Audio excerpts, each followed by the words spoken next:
1999 में क्रोथा के अंदर आश्रम बनाया भक्तों ने।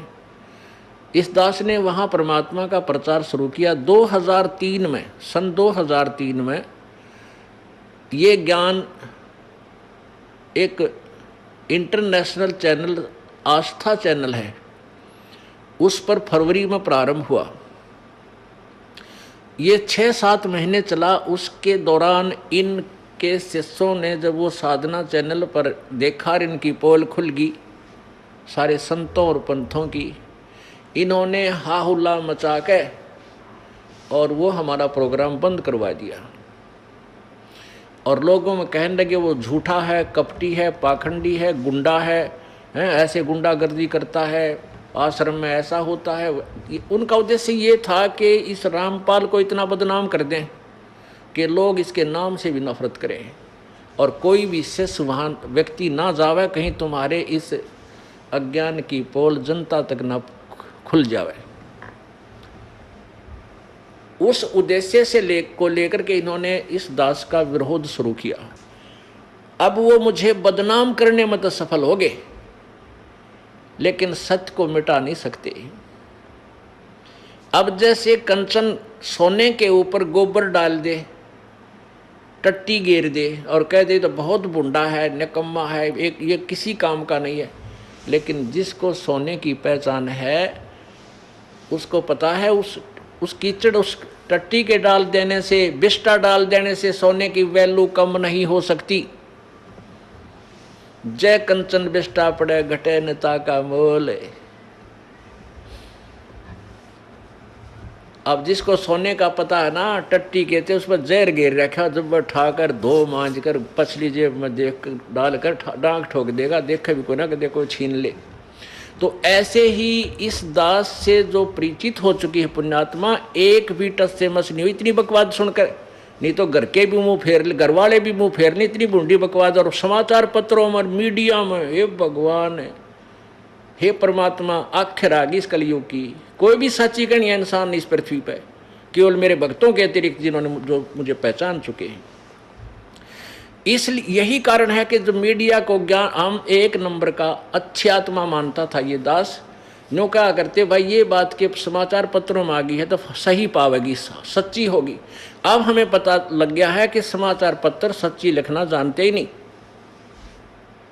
हाँ, उनकी लिख सकते हैं जिनका दबाव है इनके ऊपर, राजनेताओं की या पैसे के पुजारी हैं ये लोग,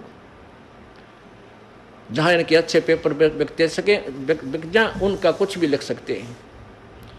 तो पुण्यात्माओं, ये भगवान से बड़े नहीं है, ना राजा है ना कोई अन्य व्यक्ति है जो वैसे का कितना ही अपना मुंह फुलाए फिरा रहे। समय आने पर देखना इनकी क्या दुर्गति होगी। आने वाला वो समय दूर नहीं है। ऐसा जुल्म फैल गया जनता में, भाई ने भाई देख कर राजी नहीं, बाण भाई का प्यार नहानी, पैसा पैसा नजर आता है, या बकवादें आती हैं, डीजे, शराब पीना, सरेआम बहन बेटियों के साथ बदतमीजियाँ होनी। ये समाज बना दिया नकली संतों ने। अब इसको सुधारना है, इस तत्व ज्ञान से सुधरेगा, 100% सुधरेगा, क्यों सब दुखी हो चुके। अब एक से एक बढ़िया टेलीविजन बना लिए, दिन रात गाने, फैक्स ये क्या बोलना है, FM के, और टेलीविजन, इसमें मोबाइल छोटा सा, इसमें पूरी फिल्म 3-3, 4-4, 10-10 घंटे की बकवाद भर के, और सब देख देख कर छक लिए। क्योंकि ये आत्मा की खुराक नहीं और मन की सेटिस्फेक्शन हो ही नहीं सकती, चाहे कितना कि मैं बना ले। आप एक गाना बढ़िया सा चलता है कोई फिल्म में, एक बार तो सब के मुंह पर वही होता है, और हफ्ते पीछे वो कहीं चले तो भी अच्छा ना लगता।